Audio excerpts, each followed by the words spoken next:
What up, what up? It's Garage Gym Homie, and today I'm talking to you about 10 ways to know if you're abusing stimulants and pre-workouts. Is it worth, and what to do about it? Is it worth it? Before we get into this here, please click the subscribe button. I got content coming out all the dang time for you. So click subscribe and let's get into this, homies. God bless all of you, man. I hope you're feeling amazing living from here, staying out of here where it's noisy, man. We're going to talk about that.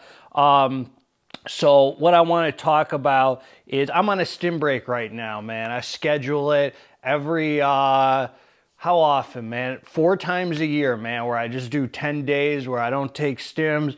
I rest, I relax, I'm not taking supplements, I'm not training, I'm not doing cardio, not letting my head go crazy, man. Just recovery week, getting a Thai massage, sauna, meditate, just chilling, man. And it's been a great part of my regimen. This channel here, man, I always preach restriction. And I practice restriction, man, whether it's eating, consuming media, sex, jerking, all that kind of stuff, man. I'm a big believer that practicing restriction takes us to higher levels, man. Spiritually, physically, everything, man. So let's talk about it. This is just so you know, man, this is purely my opinion. You could debate me, argue with me, and you might be right, man, for you. This is my opinion for me. This is my opinion, man, because I think that we need guidelines, rules.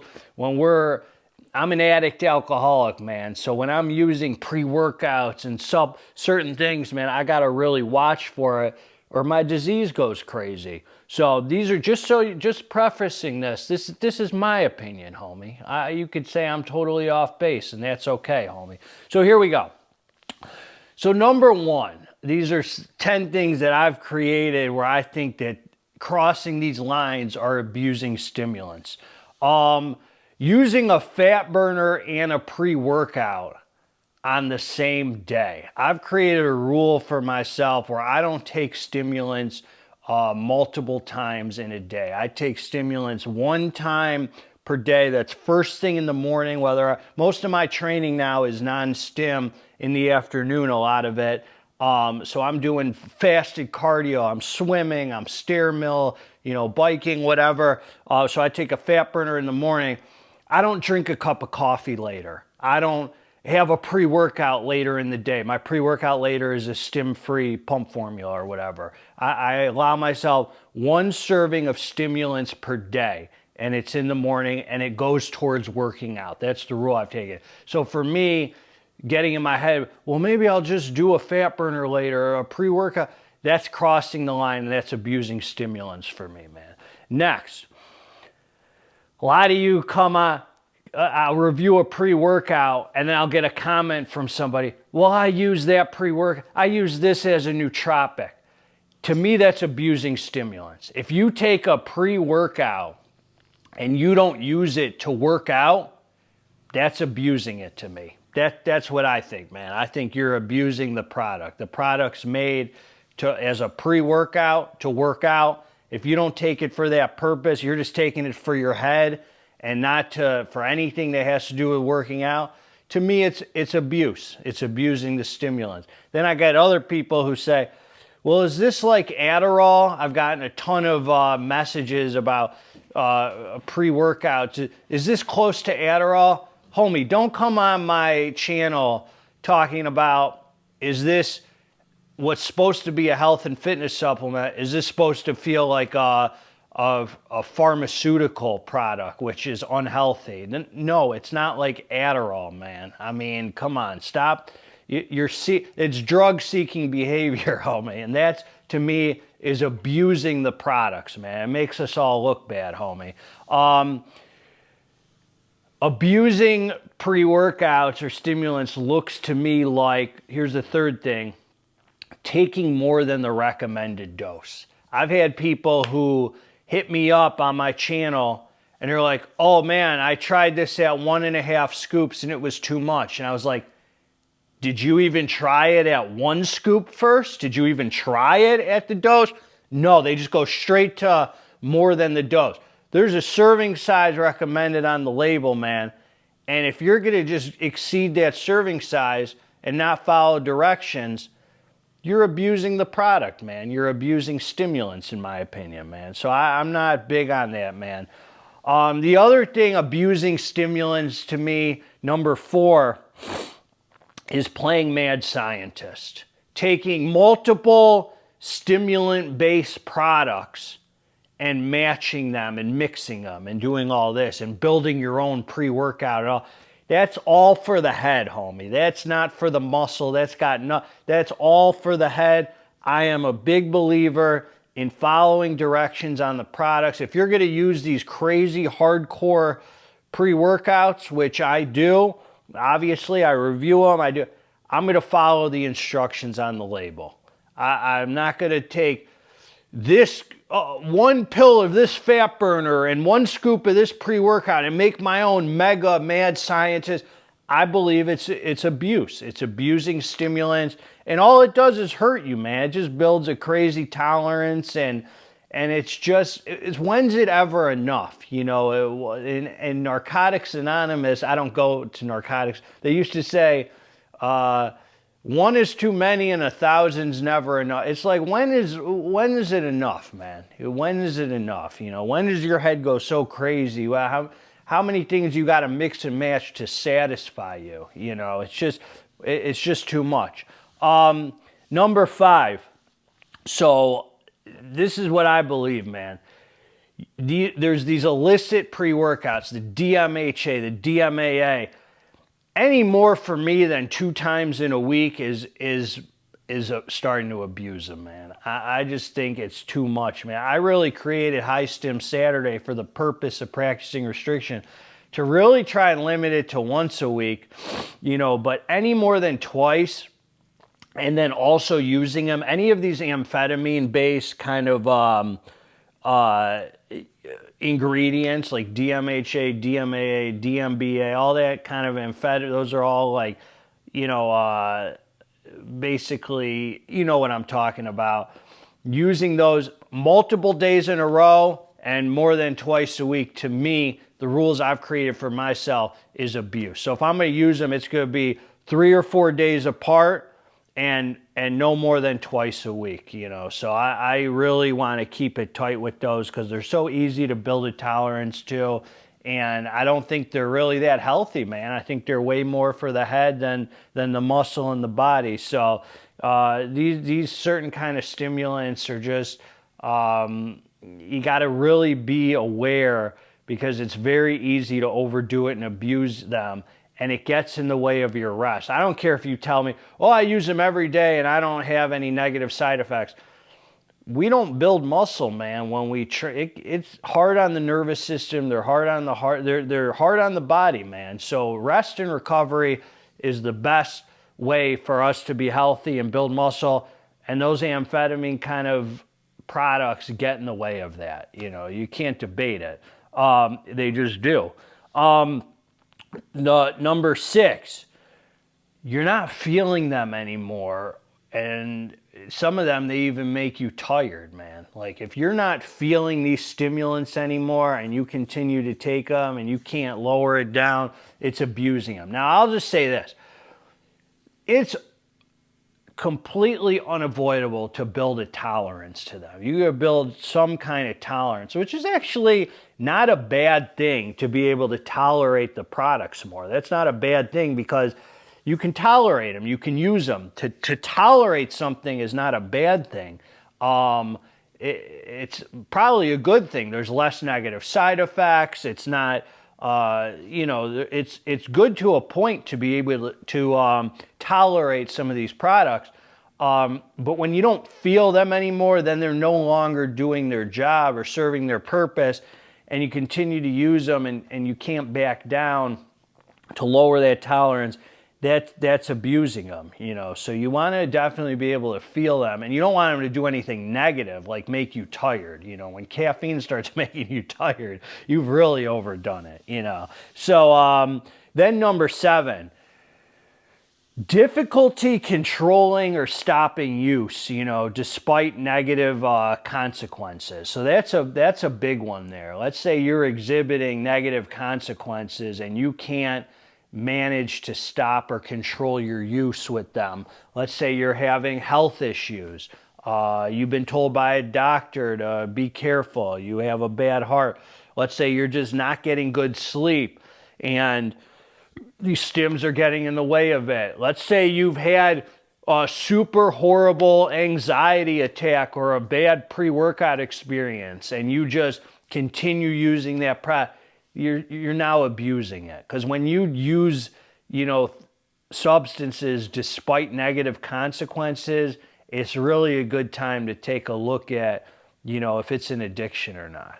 So I think that would qualify as abusing the products. Now the next one, which would be number 7, I think, or number 8. 1, 2, 3, 4, 5, 6, 7. Number 8. This is a big one to me. Searching the internet, man, or eBay or all that for these pre-workouts of the past and not being able to let them go, man, is such an abuse to me. I just feel like it's like, dude, you are so fixated on that feeling or buzz or hot. I mean, it's just, these people search the internet high and low for Excelsior. They just cannot let go of Excel. Oh, I found a tub of the old Jack 3D someone's selling on eBay for $200, and you're just spending your insane money on just these shady people who you don't know. They're not reliable sources. You don't know what tub you're getting. It's just, and you're willing to put that in your body for what? It's just abuse, man. It just seems like abuse to me. So I don't know, man. I think you really got to watch a lot of people talking about, hey, GGH, man, I found this thing on the internet. It's like, do you think I should buy it? It's the old Jack 3D. It's $200, man. I think it's worth. Heck no, homie. Heck no. You get a pre-workout from a reputable source right now off the internet. That's what you should get, man. Watch for your health, man. You don't want to risk your well-being because someone who bottled something up or something that's you just don't know, man. So just be careful. And that whole thing with the Excelsior, man, I've never supported that kind of stuff. I don't like being lied to about what's in the tubs, and it just didn't feel like good stuff. If you like Excelsior, so be it. I'm not going to say that taking Excelsior is abusing stimulants. It's not my cup of tea. I didn't like the product, but to be searching the internet high and low from non-reputable people who are bottling this stuff up and selling it, man, I would just be careful. It just seems like it's your head going crazy and it's abuse. So the next one, man, number 9, this one is big. Creating a plan for yourself and then falling short of it. If you've created a plan and you've said, hey, GGH, I'm only going to take DMHA twice a week. I'm only going to take stimulants, once a day. I'm going to take a stim break. I'm going to do this. I'm going to do that.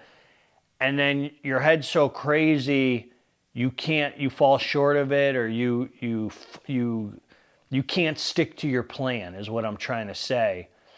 Then you might have you might be dealing with stimulant abuse, man. You might be abusing these products, and you might be addicted. I mean, what can I say? You're definitely, your use seems out of control. If you make a plan for yourself that seemed reasonable at the time, and you can't stick to it because your head's so crazy, So I got to really be on top of that kind of stuff. Luckily, man, I stick to what I say, and I'm going to talk about how. And then the last one, man, it's your motives. The motive is what separates. This is number 10. Your motive is what separates getting, is your motive to get high? Is your motive to better yourself physically, spiritually, mentally? What is your number one priority? Sure, man, I'll give it to you. It's nice if you take a pre-workout and it makes you feel good. Undoubtedly. I mean, for sure, dude. A pre-workout, it feels good. Oh, I got some, the good buzz, whatever. But is that all you're seeking, man? Is that the only reason you buy a product? Or are you trying to actually work out, man, and pump some iron? What's number one? Because I know me, deep down in my heart, when DMHA goes away, which it's going away soon, homie. I hope you wrap your head around that. Manufacturers are pulling out. Every company you're seeing slowly reformulate for compliancy. I'm not going to be upset, man. I genuinely love working out, pumping iron. The buzz comes from the heart.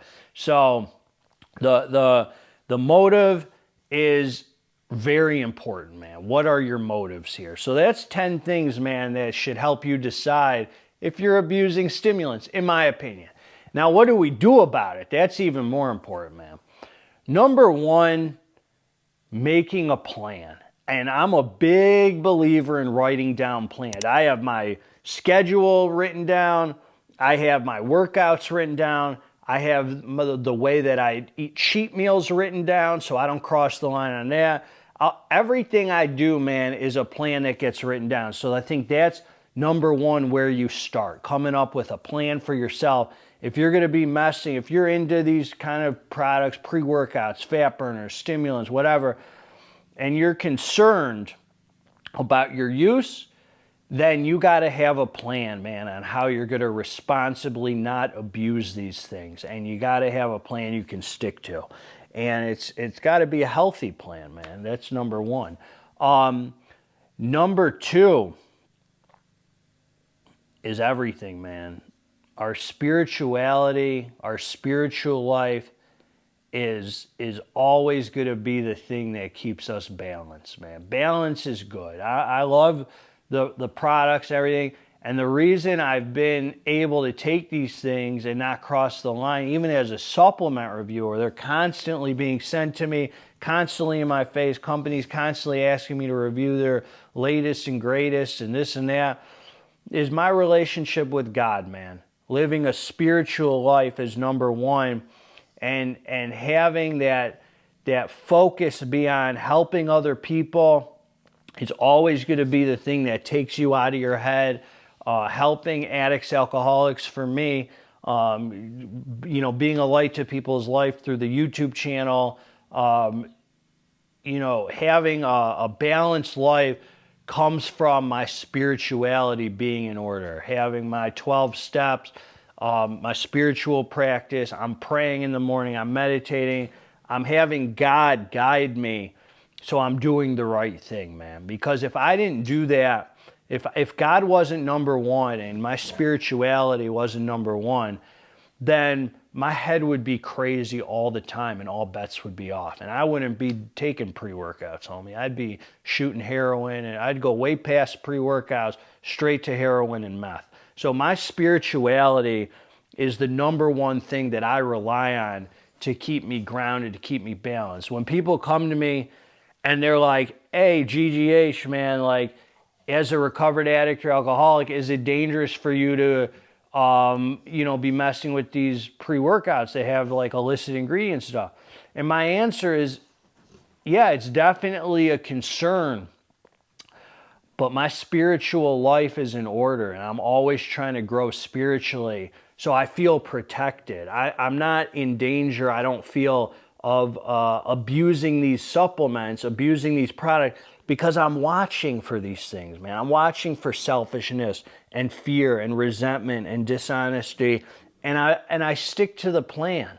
And I'm only able to stick to the plan because God gives me that power to be able to do so. So if you really want to successfully be able to use these products, man, and you don't want to be, worried that you're going to be tempted to overdo it or abuse them, just like anything else, relationship with a spiritual thing, a spiritual practice, God, whatever you want to call it, has to be number one. And then everything else will fall in order. And God might tell you, like, hey, you have no business using these products at all. God might tell you, yeah, man, you're okay. Use them if you got them. God tells me, like, I feel in my heart, like, hey, man, it's okay to use these kind of products, but you got to be on top of it, man. You got to be on top of your disease. And this is the way that I do it.